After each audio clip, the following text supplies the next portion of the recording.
அன்பு நெஞ்சங்களே அனைவரையும் இது தெரியுமா ஆடி மாத சிறப்பு தொகுப்பில் வரவேற்கிறேன்.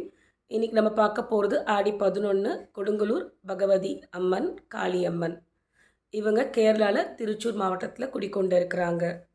ஆரம்ப காலத்தில் தாரகன் அப்படின்ற ஒரு அசுரன் பரசுராமரையும் அங்கே இருந்த மக்களையும் ரொம்ப கஷ்டப்படுத்தினதாகவும் சிவனை வேண்ட சிவன் இந்த காளிக்கு உத்தரவு கொடுக்க காளி வந்து பரசுராமரையும் அந்த மக்களையும் சேர நாட்டு மக்களையும் காத்ததா ஒரு ஐதீகம். அதனால் இந்த அம்மாவுக்கு இங்கே கோவில் அமைச்சிருக்காங்க.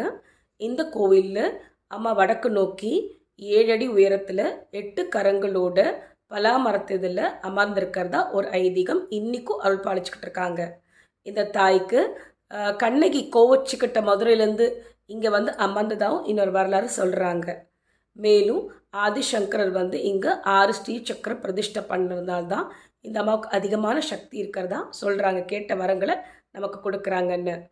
அந்த காலத்தில் இருக்கக்கூடிய மன்ன பரம்பரத்து மக்கள் இன்னும் பார்த்தீங்க அப்படின்னாக்கா இந்த அம்மா காத்தால் கதவு திறக்கும் பொழுது மன்னர் வந்து பட்டுக்கொடை பிடிக்கிறாரு. இது ஒரு ஐதீகமாக அவங்க பார்த்துக்கிறாங்க.